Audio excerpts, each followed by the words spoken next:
नमस्कार दोस्तों, मैं जेपी डांडिया आप सभी का आपके अपने YouTube channel dandiya electrical study पर एक बार फिर से स्वागत करता हूं। दोस्तों, आज के इस वीडियो में अध्ययन करेंगे कि लेड एसिड सेल किस प्रकार कार्य करता है। मतलब कि पिछले वीडियो में आप लोगों को मैंने बताया कि लेड एसिड सेल की संरचना क्या होती है। संरचना में आप लोगों ने कंटेनर देखा, इलेक्ट्रोलाइट देखा, प्लेट किसकी बनी होती हैं, नेगेटिव प्लेट किसकी होती है, पॉजिटिव प्लेट किसकी होती है, मतलब कि बारीकी से संपूर्ण अध्ययन किया। दोस्तों, टेक्निकल हेल्पर की जो एग्जाम वो नियरेस्ट आने वाली है, इसलिए इस वीडियो में से, इस टॉपिक में से आपको क्वेश्चन लगभग आने की संभावना रहती है। यदि सेल एंड बैटरी के चैप्टर से देखा जाए तो सेकेंडरी सेल में लेड एसिड सेल के बारे में काफ़ी क्वेश्चन पूछे जाते हैं, इसलिए वीडियो को पूरा देखिए और बारीकी से अध्ययन कर कर अपने नोट्स अपडेट करिए, क्योंकि आपके एक या दो क्वेश्चन इसी चैप्टर में से कंप्लीट होने वाले हैं। हो सके तो 3 क्वेश्चन भी आ सकते हैं और मैं उसी के आधार पर आपको बारीकी से अध्ययन करवा रहा हूँ। टोटल नियमी पैटर्न के आधार पर चल रहा है, बारीकी से चल रहा है, 0 लेवल से सिलेबस चल रहा है और लगभग कंप्लीट भी हो चुका है, 90% कंप्लीट हो चुका है। इसलिए प्रत्येक वीडियो को बारीकी से समझ के अपने नोट्स बनाते रहिए। तो चलिए आज आपको बताता हूँ कि लेड एसिड सेल कैसे कार्य करता है, किस प्रकार आपको EMF देता है, किस प्रकार जो प्लेटें हैं वो PbO2 की बन जाती है और Pb की बन जाती हैं। संपूर्ण फुल एक्सप्लेनेशन के बारे में इस वीडियो में देखेंगे। तो चलिए देखते हैं कि working of lead acid cell. आप लोगों ने पिछले वीडियो में देखा था, क्या देखा था कि इलेक्ट्रोलाइट कौन सा होता है, ये आप लोगों को ध्यान है। इलेक्ट्रोलाइट कौन सा होता है, विद्युत अपघट्य कौन सा होता है, ये आप लोग देख चुके हो। H2SO4 होता है, H2SO4 होता है, सल्फ्यूरिक अम्ल होता है, गंधक का तेजाब होता है, इसको हिंदी में कहते हैं। ठीक है, उसके बाद में आप लोगों ने देखा था कि प्लेट किसकी बनी होती है, नेगेटिव प्लेट किसकी होती है और पॉजिटिव प्लेट किसकी होती है। मैंने आपको बताया था कि मूल रूप से रेड लेड की बनी होंगी, Pb3O4 की बनी होंगी, मैं आपको पहले ही बता चुका हूँ।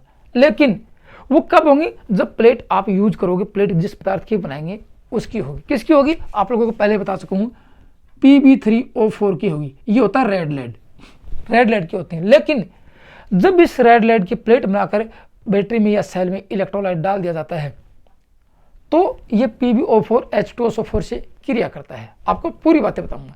ये PbO3, ये है Pb3O4, ये रेड लेड, ये H2SO4 सल्फ्यूरिक अम्ल से क्रिया करता है और वो किस में बन जाते हैं, बन जाते हैं PbSO4, ये लेड सल्फेट की बन जाती हैं। अब आपको बताऊंगा कि जब इस सेल को चार्ज करेंगे या डिस्चार्ज करेंगे, किस प्रकार करेंगे तो ये प्लेटें किसकी बन जाते हैं और किस प्रकार रासायनिक क्रिया होती है और आपको किस प्रकार EMF देता है। यहाँ से काफ़ी क्वेश्चन उठने की संभावना रहती है कि प्लेटों का रंग कैसा हो जाता है, प्लेटें किसकी बन जाती हैं, स्पंजी लेड की कैसे बन जाती हैं, फिर उसमें H2 जो हाइड्रोजन गैस का निर्माण होता है वो कैसे बाहर निकलती है। ठीक है, सारी बातें देखेंगे। फिर लास्ट में बताऊंगा इसमें जो इलेक्ट्रोलाइट डाला जाता है उसकी स्पेसिफिक ग्रेविटी कैसी होती है, कितनी होती है, क्यों होती है, पतला EMF, पतली ग्रेविटी कैसे हो जाती है, उसका बल्कि वो इलेक्ट्रोलाइट पतला कैसे हो जाता है, इसका EMF कितना होता है, ग्रेविटी का मान कितना होता है, ग्रेविटी का मान कितना होता है, ग्रेविटी किसे कहते हैं, ग्रेविटी को किससे नापेंगे, EMF का मान कितना हो जाता है, चार्जिंग कंडीशन क्या होती है, संपूर्ण बातें इस वीडियो में करेंगे। ठीक है, तो ये तो आपको मैंने पिछली वीडियो में बता दिया था। लेकिन आज देखेंगे कि इलेक्ट्रोलाइट किसका है। इलेक्ट्रोलाइट यहाँ पे आप लोगों को मैंने बताया था H2SO4 सल्फ्यूरिक अम्ल होता है। ये भी आपको बताया था कि 1:3 में होता है। 1:3 का मतलब होता है जब इलेक्ट्रोलाइट को तैयार किया जाता है तो 1:3 का मतलब 1 भाग पानी होता है और 1 भाग अम्ल होता है और 3 भाग पानी होते हैं। मतलब 1 बूंद यदि तेजाब की मिलाएंगे तो 3 बूंद पानी की मिलाएंगे। कौन सा बूंद मिलाएंगे, ये मिलाएंगे डिस्टिल्ड वाटर, आसुत जल का प्रयोग करेंगे, तब जाके आपका H2SO4 बोलते हैं, जिसको कहते हैं सांद्र सल्फ्यूरिक अम्ल या तनु गंधक का तेजाब बोलते हैं। ये आप लोगों को पहले मैं बता चुका हूँ, फिर मैं आपकी मेमोरी याद करवा देता हूँ ताज़ा। अब देखो, फिर बात कहते हैं कि पॉजिटिव प्लेट किसकी होती है, ये भी मैं आपको बताया था। पॉजिटिव प्लेट PbO2 की होती है। किसकी होती है, PbO2 की होती है, ये भी आपको बता चुका हूँ। PbO2 का मतलब ये होता है लेड पर ऑक्साइड, लेड ऑक्साइड, ये ऑक्साइड लेड पर ऑक्साइड होता है। ये लिख देता हूँ, ये लेड पर ऑक्साइड, ये लेड पर ऑक्साइड की होती है। फिर कहते हैं कि माइनस प्लेट, नेगेटिव प्लेट किसकी होती है, नेगेटिव इलेक्ट्रोड किसका होता है, तो आप लोग जानते हो Pb का होता है। Pb मतलब लेड की बनी होती है, स्पंजी लेड होता है, सॉफ्ट होता है। ये हार्ड होते हैं, ये लिख देता हूँ, ये हार्ड होती है, कौन सी, ये पॉजिटिव प्लेट, और ये सॉफ्ट होती है, स्पंजी लेड बोलते हैं इसको, सॉफ्ट होती है। याद रखना बात, ये भी आप लोगों ने देख चुके हो, स्पंजी लेड बोलते हैं जिसको। अब आपको सेल की संरचना दिखाता हूँ, फिर मैं उसमें आपको रिएक्शन दिखाता हूँ किस प्रकार रिएक्शन होती है। चलो देखिए, ये आप लोगों के सेल लेता हूँ मैं, एक सेल ले लिया, कौन सा सेल, लेड एसिड सेल। बाहर का कंटेनर, ये कंटेनर है किसका होता है, हार्ड रबड़ का होता है, ये भी पहले देख लिया आप लोगों ने। ये कंटेनर है, ये आपका कंटेनर है जिसमें इसको कहते हैं वोल्टामीटर। अब यहाँ मैं 2 प्लेट लगा देता हूँ, एक नेगेटिव प्लेट और एक पॉजिटिव प्लेट। मान लीजिए कि आप लोगों ने ये लगाई पॉजिटिव प्लेट और ये लगाई नेगेटिव प्लेट, कोई बात नहीं है, आप दिखा देता हूँ आपको, ये दिखा दिया आप लोगों ने।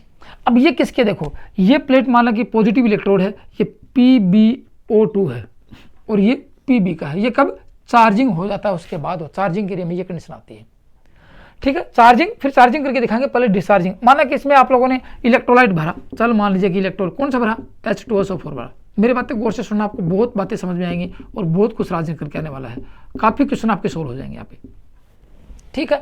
ये ले लिया आपके 2 प्लेटें।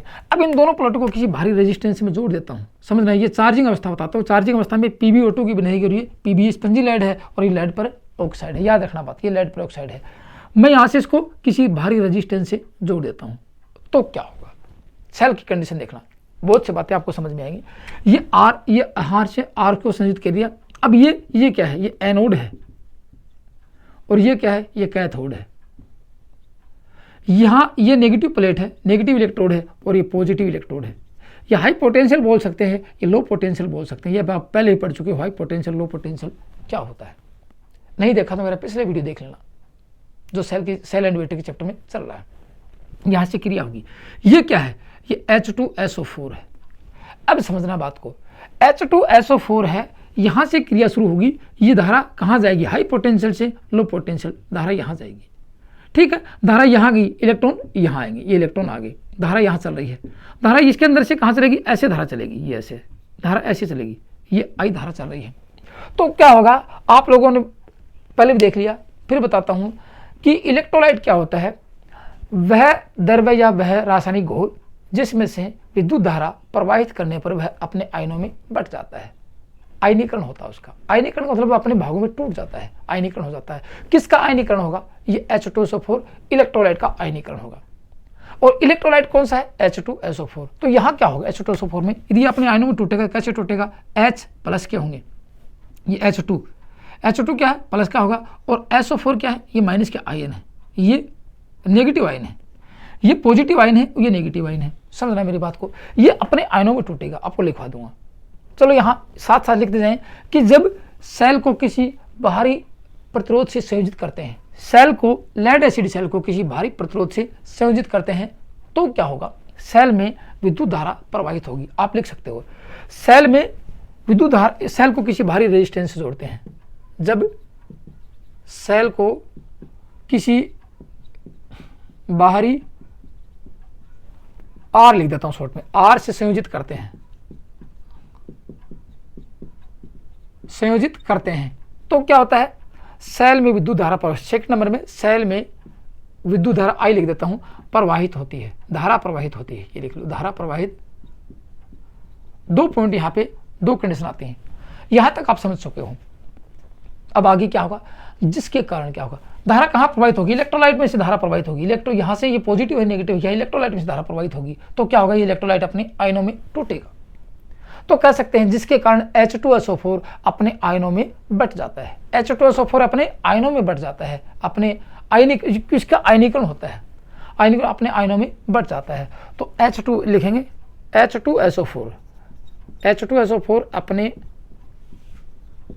आयनों में बट जाता है। बोलो बटेगा कि नहीं बटेगा, ये जाएंगे, ये पॉजिटिव हो जाएंगे, ये 2 भागों में टूट जाएगा, ठीक है। और अब ये तो कंडीशन थी कि अपने आयनों में टूटेगा, लेकिन एक कंडीशन बीच में और आती है, याद रखना बात, कौन सी कंडीशन आएगी। ये प्रश्न काफी बार भी आ चुका है और आने की संभावना रहती है। सेल के बाहर विद्युत धारा का प्रवाह कैसे है और सेल के अंदर कैसे है, आप गौर से देखना। सेल के बाहर की बात की जाए, विद्युत धारा का प्रवाह लो एनोड से कैथोड की ओर है, ये विद्युत धारा का प्रवाह ये चल रहा है, ये पॉजिटिव है, ये नेगेटिव है।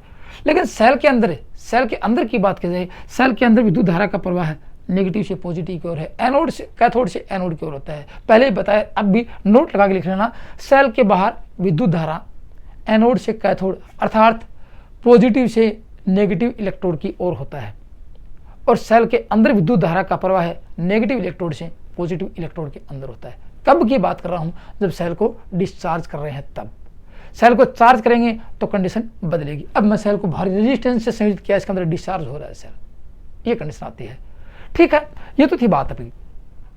अब क्या होगा, यहां से ये धन आयन, ये पॉजिटिव आयन है, ये पॉजिटिव आयन है, समझ रहे मेरी बात को। ये पॉजिटिव आयन, ये पॉजिटिव आयन, ये पॉजिटिव है, देखो ये पॉजिटिव है, ये इधर जाएंगे, H2 इधर आएगा, H2 इधर आएगा, इधर आएगा तो किससे क्रिया करेगा, ये किसका है, ये PbO2 की है, समझ रहे मेरी बात को। ये PbO2 की है, H2 इसके पास आएगा, समझना। तो किससे क्रिया होगी, ये होगा पॉजिटिव इलेक्ट्रोड या पॉजिटिव प्लेट इलेक्ट्रोड की बात करता हूं। ये PbO2 की है, PbO2 लेड पर ऑक्साइड की होती है। चार्ज अवस्था में पॉजिटिव प्लेट लेड पर ऑक्साइड ये अपने PbO2 की होती है। ये किससे क्रिया करवाएंगे, ये H2 आयन इधर आएगा, H2 आयन इधर आएगा, या फिर ये कह सकते हैं H2 सफर में H2 आयन, ये H2 तो है ही, यहाँ PbO2 plus H2O plus H2SO4 आपका ये है H2SO4, इससे क्रिया करेगा, इससे ये क्रिया होगी, किससे, ये अपने आयनों में टोटेगा, इसके पास जाएगा, इससे ये क्रिया होगी। इससे क्रिया होगी तो क्या होगा, ये प्लेट यहाँ क्या होगा, यहाँ होगा PbSO4 लेड सल्फेट बनेगा, उसके साथ में क्या बनेगा H2 पानी बनेगा, उसके साथ में क्या होगा, पानी बनेगा। तो यहाँ दो क्रियाएं होंगी, क्या होगा, इसके साथ क्रिया होगी और ये PbSO4 और H2O बन जाएगा। तो क्या होगा, पहले चार्जिंग हुई, पहले चार्ज था तो पॉजिटिव प्लेट किसकी थी, लेड पर ऑक्साइड की थी, लेकिन जब डिस्चार्जिंग क्रिया हुई, बाहर से प्रतिरोध जोड़ा, बाहरी सर्किट से धारा, विद्युत धारा प्रवाहित हुई, तो ये प्लेट किसकी बन गई, PbSO4 की बन गई, PbSO4 की बन गई और पानी का निर्माण हुआ। H2 क्या है, पानी का निर्माण हुआ, पानी कहाँ जाएगा, यही इसके अंदर कंटेनर में रहेगा, तो इलेक्ट्रोलाइट पतला हो जाएगा, इलेक्ट्रोलाइट क्या होगा, पतला हो जाएगा और ये प्लेट लेड सल्फेट की बन जाएगी। तो यहाँ लिख सकते हैं कि डिस्चार्जिंग क्रिया, डिस्चार्ज होने के बाद पॉजिटिव प्लेट लेड सल्फेट की बन जाती है, किसकी बन जाती है, लेड सल्फेट की बन जाती है। यहां लिख सकते हैं पॉजिटिव प्लेट, ये पॉजिटिव प्लेट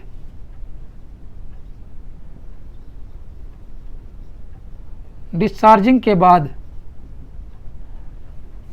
PbSO4 इसको कहेंगे लेड सल्फेट की बन जाती है। यही आपसे पूछना, यही आपसे क्वेश्चन आता है कि डिस्चार्ज होने के बाद पॉजिटिव प्लेट किसकी, पॉजिटिव इलेक्ट्रोड किसका हो जाता है, लेड सल्फेट की बन जाती है। अब दूसरी क्रिया आती है, देखो यहाँ से ये क्रिया हुई यहाँ से, अब ये H2 इसके पास आया, लेकिन SO4 कहाँ जाएगा, इसके पास जाएगा। तो नेगेटिव इलेक्ट्रोड की बात की जाए, नेगेटिव इलेक्ट्रोड की बात की जाए तो नेगेटिव इलेक्ट्रोड किसका है, नेगेटिव इलेक्ट्रोड है, देखो नेगेटिव इलेक्ट्रोड Pb का है, ये स्पंजी लेड का है।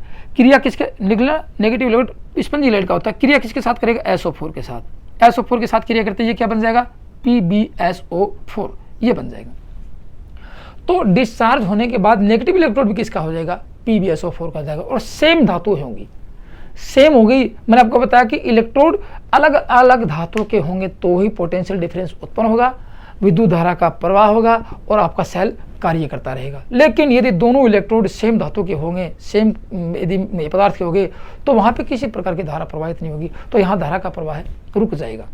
क्यों रुक जाएगा, क्योंकि ये इसके पास, अब ये हाई पोटेंशियल है, आप लोग जानते हो ये हाई पोटेंशियल है और ये लो पोटेंशियल है, समझ रहे हैं मेरी बात को। लो पोटेंशियल वो होता है जिसमें इलेक्ट्रॉनों की अधिकता होती है और हाई पोटेंशियल वो होता है जिसमें इलेक्ट्रॉनों की कमी होती है।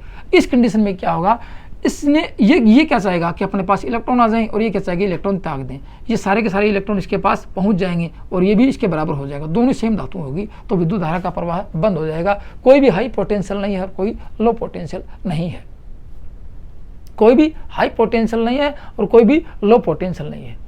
अब यदि इस सेल में देखा जाए, आपका इतना बीच में क्या रिजल्ट निकला कि H2SO4 की ग्रेविटी कम हो गई है और पानी की मात्रा ज़्यादा हो गई है। H2SO4 सांद्र सल्फ्यूरिक की ग्रेविटी कम हो गई है, पानी की मात्रा, पानी ज़्यादा हो गया है, तो इलेक्ट्रोलाइट पतला हो जाएगा। ये अब आपको लिखवा दूंगा साथ में, एक कंडीशन आपकी ये आती है। तो अब यहाँ क्या लिख सकते हैं, डिस्चार्जिंग का रिजल्ट क्या निकलता है उसकी बात करता हूँ। डिस्चार्जिंग सेल डिस्चार्ज होता है तो क्या रिजल्ट निकलता है, रिजल्ट देखते हैं यहाँ पे क्या रिजल्ट निकला। डिस्चार्जिंग क्रिया से क्या हुआ, दोनों सारी कंडीशन बताऊंगा आपको एग्जाम में वाली। डिस्चार्जिंग क्रिया से क्या हुआ, दोनों प्लेट लेड सल्फेट की बन जाती हैं डिस्चार्जिंग क्रिया से। देखिए दोनों प्लेट दोनों कौन सी, पॉजिटिव और नेगेटिव, दोनों प्लेट लेड सल्फेट की बन जाती हैं। लेड सल्फेट PbSO4 याद रखना की बन जाती हैं। एक तो ये हुआ। अब जल का निर्माण हुआ कि नहीं हुआ, यहां क्या होगा डिस्चार्जिंग में, डिस्चार्जिंग क्रिया का रिजल्ट लिख रहा हूं, डिस्चार्जिंग क्रिया का रिजल्ट क्या निकला, जल का H2O का निर्माण होगा, जल का निर्माण हुआ। जल का निर्माण यहाँ भी होगा क्योंकि यहाँ यदि आप इसको H2 से क्रिया करवाते हैं, देखो जल का निर्माण यहाँ कैसे होगा, PbO2 ये है प्लस H2 प्लस H2SO4 ये हुआ था यहाँ पे H2SO4। तो यहाँ क्या होगा, यहाँ ये बन जाएगी PbSO4 बन जाएगा। इस क्रिया से क्या होगा, PbSO4 बन जाएगा। इसे ये क्रिया इनके साथ होगी, SO4 बन जाएगा, आयन ऑक्सीजन गैस का निर्माण होगा और H2O का निर्माण होगा। ये हुआ था यहाँ पे। ऑक्सीजन गैस कहाँ जाएगी, नेगेटिव आयन इसके पास जाएंगे। इसकी क्रिया कैसे होगी, इसकी क्रिया देखो ये होगी, Pb की क्रिया किससे होगी, ऑक्सीजन से होगी और प्लस H2SO4 से होगी। किससे होगी, SO4 से होगी, SO4 से ये होगी H2SO4। तो यहाँ क्या हुआ, PbSO4 साथ में क्या हुआ, H2O का निर्माण हुआ।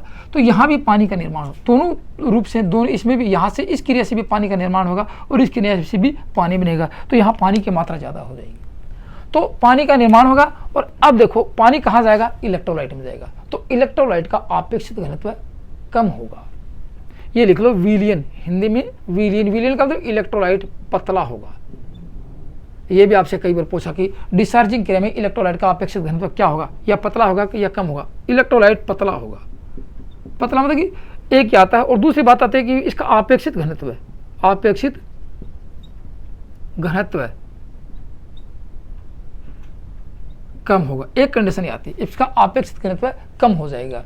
अब आपको ये भी पता होगा अपेक्षित घनत्व कम हो जाता है, इलेक्ट्रोलाइट पतला हो जाता है और दोनों प्लेटें Pb और PbSO4 में लेड सल्फेट की बन जाती हैं, तो पोटेंशियल डिफरेंस भी कम होगा। क्या होगा, पोटेंशियल डिफरेंस, EMF का मान भी कम होगा, पोटेंशियल डिफरेंस कम होगा।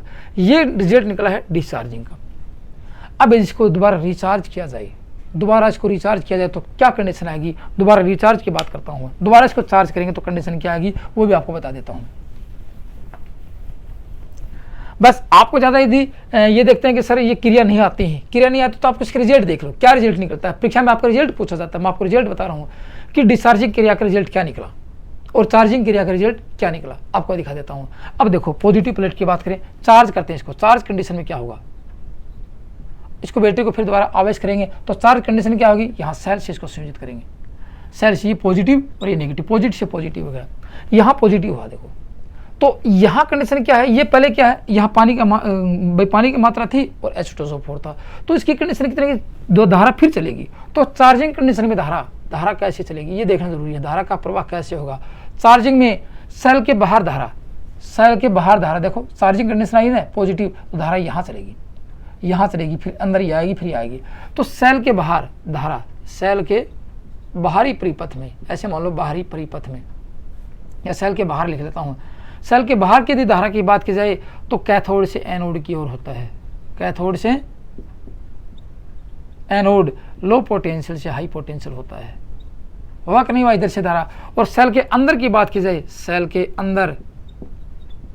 अंदर की बात की जाए तो हाई पोटेंशियल से लो पोटेंशियल होता है। देखो हाई पोटेंशियल ये अंदर है, हाई पोटेंशियल से लो पोटेंशियल होता है। कहने का मतलब पॉजिटिव से नेगेटिव की ओर होगा, पॉजिटिव से नेगेटिव की ओर होगा। ये भी देख लेना आप लोग। ये दोनों कंडीशन, मैंने वो कंडीशन डिस्चार्ज की बताई थी और ये कंडीशन चार्ज की बता रहा हूँ, दोनों कंडीशन हुई। अब आपको ये पता है डिस्चार्ज बैटरी थी, पॉजिटिव प्लेट किसकी बन गई, PbSO4 लेड सल्फेट की हुई। अब ये इलेक्ट्रोलाइट फिर अपने आयनों में टूटेगा, इलेक्ट्रोलाइट फिर क्योंकि पानी की मात्रा ज़्यादा है, इलेक्ट्रोलाइट फिर अपने आयनों में टूटेगा तो क्या होगा, देखो यहाँ एनोड की बात करता हूँ, एनोड का मतलब पॉजिटिव प्लेट की बात करता हूँ। यहाँ कंडीशन क्या होगी इसके अंदर, एनोड की बात करता हूँ, पॉजिटिव प्लेट में कंडीशन क्या होगी। ये किसकी थी पॉजिटिव प्लेट, आपको पता है पॉजिटिव प्लेट किसकी है, PbSO4, इसको लिख दे हैं लेड सल्फेट है। लेड सल्फेट की है, तो किसकी है, PbSO4 की है। ये इलेक्ट्रोलाइट अपने आयनों में टूटेगा, लिख लेना। सेल के अंदर से विद्युत धारा हाई पोटेंशियल से लो पोटेंशियल की होगी और H2SO4 सांद्र सल्फ्यूरिक अपने आयनों में टूटेगा। टूटेगा नहीं टूटेगा, तो टूटेगा तो क्या होगा, ये क्या है, ये SO4 को अपनी ओर, क्योंकि अट्रैक्शन करेगा। अब ये अट्रैक्शन होगा, पॉजिटिव नेगेटिव की अपनी ओर अट्रैक्शन करेगा, क्योंकि इसको क्या चाहिए, यहाँ ये चाहता है कि इलेक्ट्रॉन आ जाए अपने पास, तो ये नेगेटिव आयन को अपनी ओर अट्रैक्शन करेगा। समझना बात, ये चार्जिंग की बात कर रहा हूँ, यहाँ पे रिचार्ज की बात कर रहा हूँ। तो ये किसको करेगा, प्लस किसके साथ क्रिया होगी, इसकी SO4 के साथ क्रिया होगी। इसके साथ SO4 इधर, पहले H2O था, अब ये SO4 मतलब रिकंडीशन आती है दोबारा, तो SO4 आता है यहाँ पे इसके पास, और ये H2O इधर जाएगा और SO4 इधर आएगा, क्योंकि दो भागों में टूटता है SO4 से और H2O। ये पॉजिटिव आयन है और ये नेगेटिव आयन है। नेगेटिव आयन को अपनी ओर ग्रहण करे, इलेक्ट्रॉन चाहिए इसको, ये इलेक्ट्रॉन इसको देगा और इसके ऊपर ग्रहण करेगा। अब बात कंडीशन आती है, और क्या है इसके अंदर, H2SO4 तो है, H2O पानी के साथ, क्योंकि ये तो टूट गया, अब इसकी क्रिया होगी 2H पानी के साथ, क्योंकि दो बार पानी बना था, H2O के साथ क्रिया होगी इसकी, ये क्रिया इसके अंदर होगी कि पानी भी इसके साथ है। SO4 नेगेटिव आयन इसके पास है और ये PbSO4 ऑलरेडी है। अब देखो कंडीशन कैसे बदलेगी, क्या बन गया यहाँ पे, अब यहाँ पे बन गया, देखना ये रिएक्शन होती है तो ये वापस कंडीशन आती है PbO3, ये बन जाएगा आपका PbO2। पहले भी प्लेट किसकी थी, PbO2 की थी, ये प्लेट वापस PbO2 की बन जाएगी और यहाँ जल खत्म हो जाएगा और H2SO4 बन जाएगा। ये कंडीशन आती है वापस। तो इसको चार्ज किया तो क्या हुआ, पानी खत्म हो गया, पानी का निर्माण नहीं हुआ, आपके बार पानी खत्म हो चुका, इस रिएक्शन से पानी खत्म हो चुका है और क्या हुआ, जल का निर्माण नहीं हुआ और सांद्र सल्फ्यूरिक अम्ल बन चुका है। अब इसकी ये अम्ल के रूप में बन गया, एक इलेक्ट्रोलाइट, प्योर इलेक्ट्रोलाइट बन जाता है। समझ के बाद ये कंडीशन कब आई, जब इसको चार्ज किया। PbSO4 की प्लेट थी डिस्चार्जिंग अवस्था में, मैंने आपको बताया कि प्लेट किसकी होंगी चार्ज अपनी डिस्चार्ज अवस्था में, PbSO4 लेड सल्फेट की थी। इसने इसको अट्रैक्शन किया, पानी यहाँ पे था, क्योंकि ये अपने आयनों में टूट चुका है, ये पॉजिटिव आयन है, तो यहाँ क्या बन गया, PbO2 बन गया और H2SO4 का निर्माण हुआ। तो यहाँ लिख सकते हैं रिचार्ज अवस्था में, बैटरी की चार्जिंग अवस्था में पॉजिटिव प्लेट लेड सल्फेट की बन जाती है और H2SO4 का निर्माण होता है। यहाँ लिख सकते हैं, यह सारी बातें लिख लेना। बैटरी की चार्जिंग अवस्था में पॉजिटिव प्लेट लेड सल्फेट की बन जाती है और H2SO4 का निर्माण होता है। अब यदि नेगेटिव प्लेट की बात की जाए, समझना गौर से, नेगेटिव प्लेट की बात की जाए, यहाँ नेगेटिव प्लेट की दिखा देता हूँ आप लोगों को मैं। दोस्तों टॉपिक बहुत इंपॉर्टेंट है, आपको कितना समझ में आ रहा है, आपको क्या लग रहा है यहाँ पे कि समझ में आया कि नहीं आया, या फिर आपको किसी प्रकार की और समस्या महसूस हो रही है तो कमेंट्स में लिख के जरूर बताना। वीडियो मतलब समझ में आ रहा है या अच्छा लग रहा है तो वीडियो को लाइक जरूर कर देना और अपने दोस्तों में शेयर कर देना। और जो दोस्त पहली बार वीडियो देख रहे हैं वो इसी प्रकार कंप्लीट सिलेबस का अध्ययन करने के लिए डांडिया इलेक्ट्रिकल स्टडी चैनल को सब्सक्राइब जरूर कर लें। ठीक है, अब आपको दिखाता हूँ मैं पॉजिटिव प्लेट के बारे में। नेगेटिव प्लेट में क्या होगा, नेगेटिव इलेक्ट्रोड प्लेट में क्या होगा।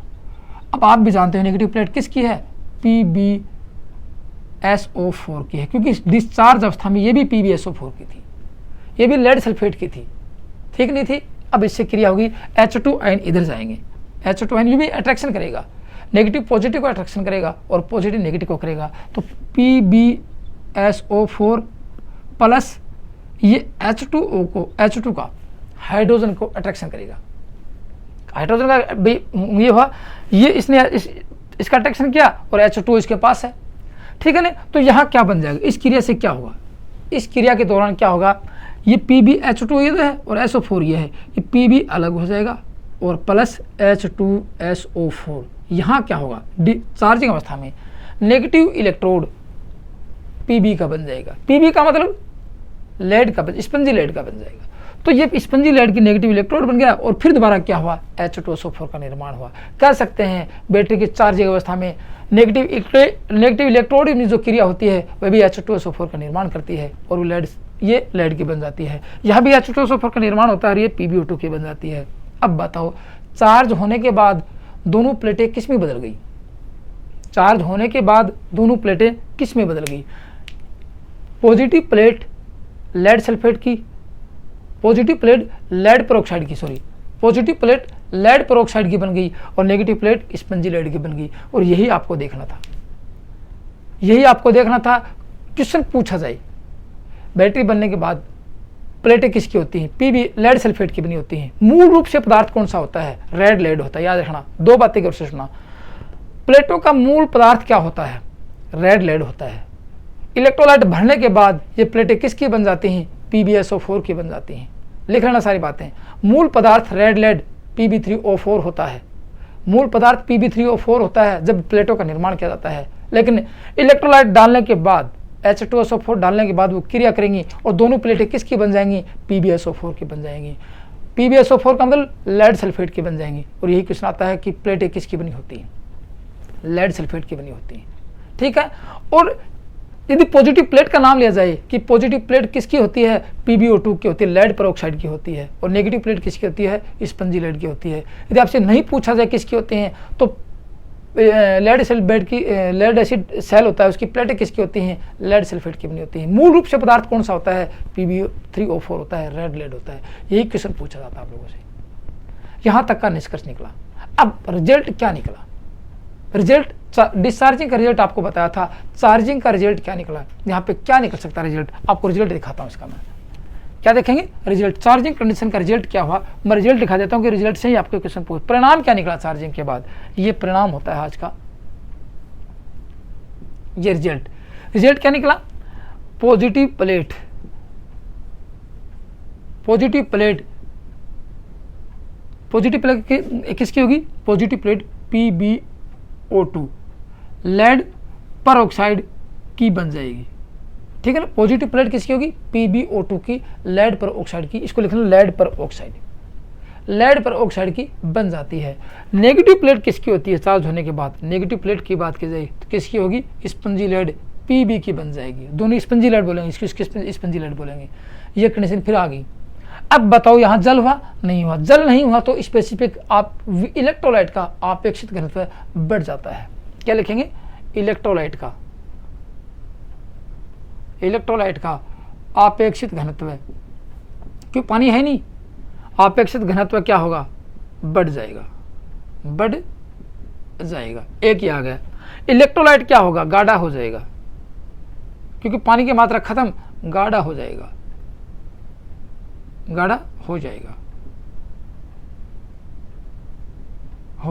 एक कंडीशन आती है। उसके बाद में पोटेंशियल डिफरेंस की बात की जाए तो पोटेंशियल डिफरेंस, पोटेंशियल PD लिख देता हूँ, पोटेंशियल डिफरेंस अधिक होगा, बढ़ जाएगा, नहीं वोल्टेज बढ़ जाएंगे इसके।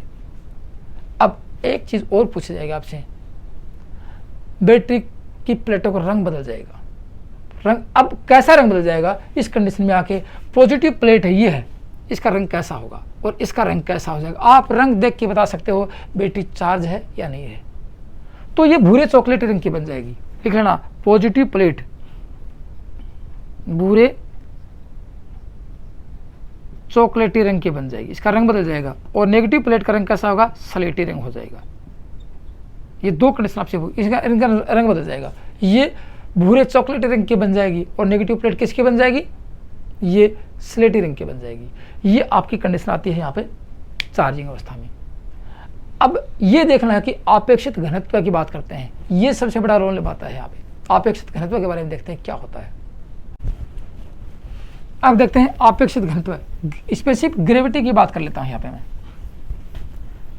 यहाँ से आपके बहुत से जो क्वेश्चन आए हैं उन क्वेश्चनों का मैंने पुटअप किया है, ये क्वेश्चन आ चुके हैं, आने की संभावना रहती है। अब थोड़ा कंफ्यूज बना रहता है आपेक्षित घनत्व के बारे में। स्पेसिफिक ग्रेविटी की बात कर लेता हूँ, इलेक्ट्रोलाइट की बात, इलेक्ट्रोलाइट का आपेक्षित घनत्व जो कहेंगे स्पेसिफिक ग्रेविटी,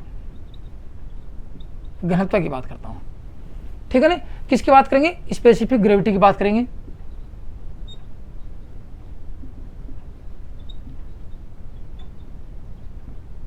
इसकी बात करता हूँ, यह है क्या? अब देखो, आपेक्षित घनत्व है कि किसी एसिड की, कोई भी एसिड होगा, CuSO4 होगा, AgNO3 होगा, H2SO4 होगा, कोई भी एसिड हो, कोई भी अम्ल तेजाब होगा, या जो इलेक्ट्रोलाइट तैयार किया उसकी बात करता हूँ। उसमें इलेक्ट्रोलाइट तैयार करेंगे तो पानी की मात्रा होगी।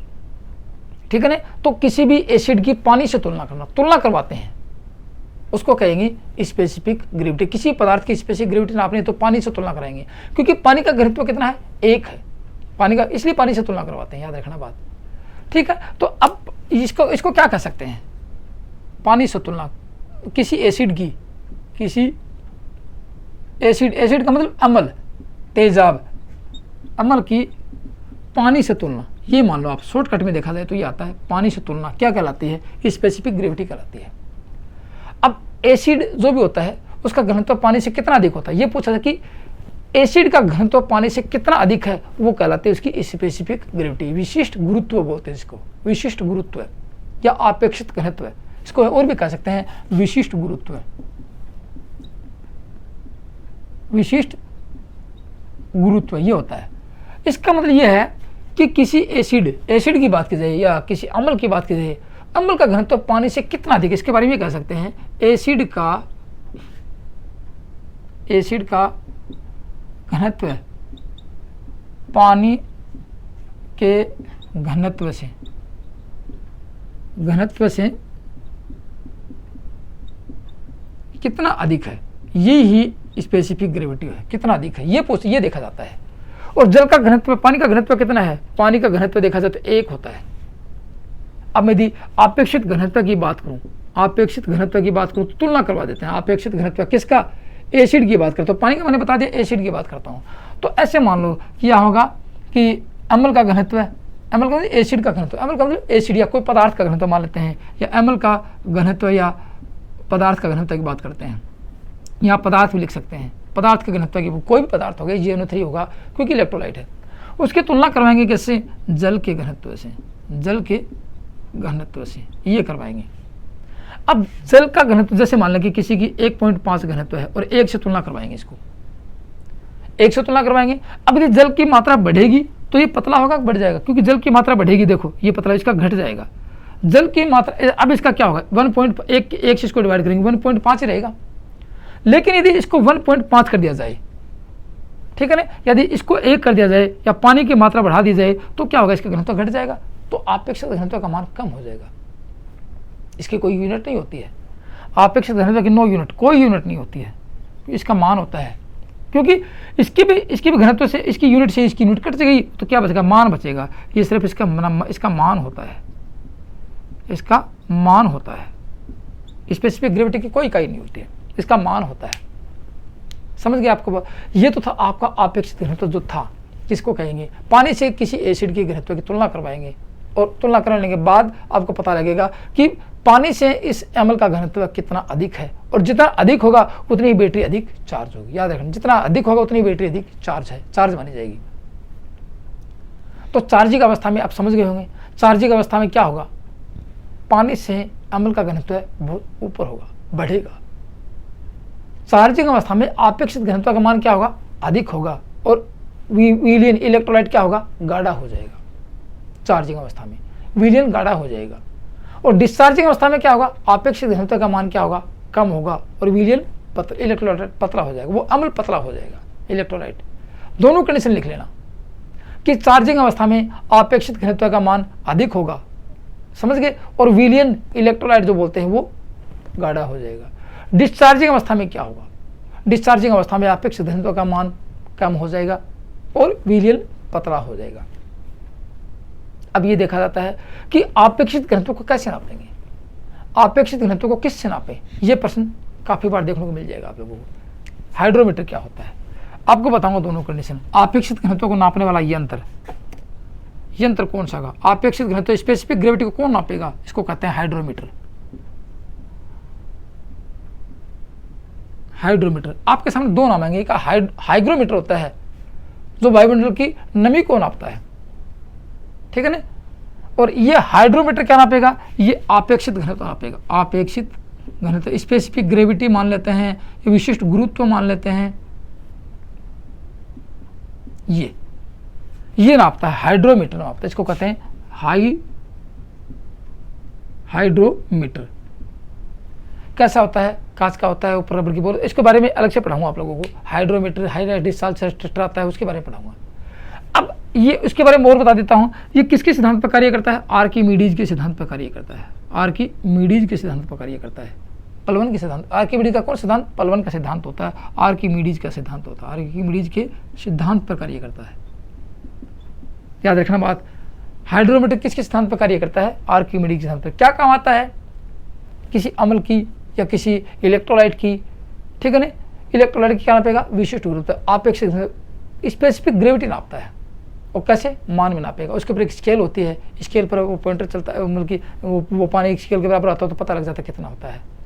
अब इसका मान कितना होता है? बैटरी की चार्जिंग कंडीशन में मान कितना होगा, डिस्चार्जिंग कंडीशन में मान कितना होगा, और इस चार्जिंग और डिस्चार्जिंग कंडीशन में बैटरी को कैसे पता लगेगा, ये भी देखना जरूरी है। तो उसका मान लिखा देता हूँ, अपेक्षित घनत्व का मान कितना होता है वो भी देख लेना आप लोग। यहाँ से मैं लिखा देता हूँ आप लोगों को, ये तो मोटी मोटी बात थी। अब लिख लो अपेक्षित घनत्व का मान, विशेष स्पेसिफिक ग्रेविटी का मान कितना होता है बैटरी में, इसका मान की बात करते हैं। मान की वैल्यू कितनी होगी, इसकी वैल्यू कितनी होगी इसका मान। अब आपके सामने कंडीशन आएगी, बैटरी की कंडीशन आएगी या सेल की कंडीशन आएगी। कंडीशन कैसे आएगी आपको बताऊंगा। यहाँ क्या होगा, इसका अपेक्षित घनत्व का मान होगा, जो भी होगा स्पेसिफिक ग्रेविटी होगी या अपेक्षित घनत्व लिख देता हूँ, अपेक्षित घनत्व होगा, और एक आपको मिलेगा पोटेंशियल डिफरेंस, इसका वोल्टेज का मान कितना होगा। अब ये देखना जरूरी है कि बैटरी का मैंने बताया फुल चार्ज होती है बैटरी, मतलब फुल चार्ज होती है। फुल चार्ज कब मानी जाएगी? जब उसकी प्लेट, किसकी प्लेट, इसकी प्लेट PbO2 की बन जाएगी और नेगेटिव प्लेट किसकी बन जाएगी? Pb की बन जाएगी, स्पंजी लेड की बन जाएगी। अब फुल चार्ज कंडीशन में इसका मान कितना होगा? ये होता है 1240 से 1280 के बीच होता है। ऐसे मान लो लास्ट एंड फाइनल 1.24 से 1.28 के लगभग होता है, पॉइंटों में देखा जाए तो। समझ गए? ये कब फुल चार्ज कंडीशन में आती है तब आता है। और इसका पोटेंशियल डिफरेंस कितना हो जाएगा? 2.2 वोल्ट हो जाएगा पर सेल का। कौन सा है? ये प्रति सेल है, एक एक सेल का। बैटरी में 3-4 सेल जुड़े होंगे क्योंकि वो सीरीज में जुड़े होते हैं। ये तो थी बात इसकी। फुल चार्ज में 60% यदि बैटरी चार्ज होगी, 60% बैटरी चार्ज होगी, तब क्या कंडीशन आएगी? 60% चार्ज लिख देता हूं मैं। तब क्या कंडीशन होगी? तब कंडीशन की बात देखी जाए तो ऐसे मान लो कि 1.2 मान लेता हूँ, 1.22 से ऐसे मान लो कि 1.22 1.22 मान होगा, या फिर ये कह सकते हैं 1.22 से 1.24 के करीब होगा, दोनों के बीच होगा 60% बैटरी में। यहाँ इस पर ये होता है और यहाँ से 1220 मान लेते हैं। कब? 60% बैटरी चार्ज होती है तब। समझ गए? और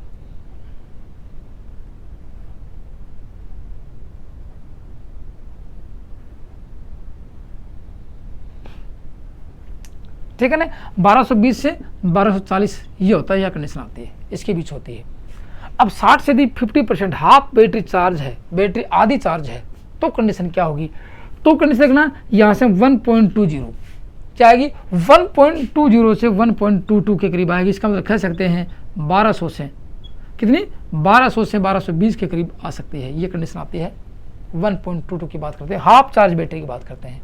और यदि डिस्चार्ज होता थी, एक कंडीशन और लिख लेते हैं बीच में, यहाँ पे 40% की बात करें तो कंडीशन क्या आएगी? 40% में क्या होगा?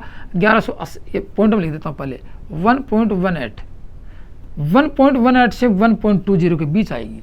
या फिर ये कह सकते हैं, ये इधर वाला मान फिक्स है, एग्जाम में पूछा जाए फिक्स मान यही आते हैं 60% में 1.18, इसका मतलब 1180 से 1200 के बीच आएगी कंडीशन। 1200 पे चली जाएगी तो 60% चार्ज हो जाएगी। ये कंडीशन आएगी आपकी कब? जब बैटरी 40% चार्ज होगी। इसका मतलब अब यहाँ डिस्चार्ज कंडीशन आ चुकी है। डिस्चार्ज कंडीशन अब बैटरी का डिस्चार्ज हो चुकी है। यहाँ से इससे नीचे बैटरी आती है तो डिस्चार्ज हो जाती है, इससे बैटरी डेड हो जाती है, मतलब खत्म हो जाती है बैटरी, मतलब कि अब कोई पोटेंशियल डिफरेंस नहीं होगा उसके अंदर। यहाँ मान मैंने आपको लिखवाया नहीं, चलो मैं मान ले 60% बैटरी का मान कितना होगा? 2 वोल्ट होगा, 2 वोल्ट पर सेल होगा, 2 वोल्ट पर सेल होता है, याद रखना 60% बैटरी में। और 50% बैटरी में ऐसे मान लो कि 2 वोल्ट होता है, 50 और 60 में एक ही बात है, यहाँ आ गया इसके अंदर। लेकिन 40% यदि बैटरी की बात की जाए, यहाँ 2 मान लेते हैं, 2 वोल्ट, 2.2 होता है फुल में, 60 और 50 में 2 वोल्ट मान लेते हैं, यहाँ 1.8 के करीब आता है, 1.8 वोल्ट पर सेल की बात करते हैं। ये कब? बैटरी 40% चार्ज हो और इससे नीचे बैटरी डिस्चार्ज हो जाती है। इससे नीचे बैटरी डिस्चार्ज होता है कब? पर 1.5 वोल्ट आ जाता है। मान लो कि बैटरी डिस्चार्ज है, कोई भी चार्ज नहीं है, 1.5 वोल्ट पर वोल्ट, यदि 1.5 वोल्ट पर सेल आ जाता है तो ये कंडीशन आती है यहाँ पे कि बैटरी की चार्ज कंडीशन कैसे पहचानेंगे। लेकिन एक चीज़ और पूछी जाती है, बैटरी का टेम्परेचर पूछा जाता है आपसे, काफ़ी बार पूछा गया है कि बैटरी का टेम्परेचर कितना है। 27 डिग्री टेम्परेचर पे उसके स्पेसिफिक ग्रेविटी का मान कितना होता है। 27 डिग्री यदि ज़्यादा बढ़ गया तो मामला गड़बड़ है।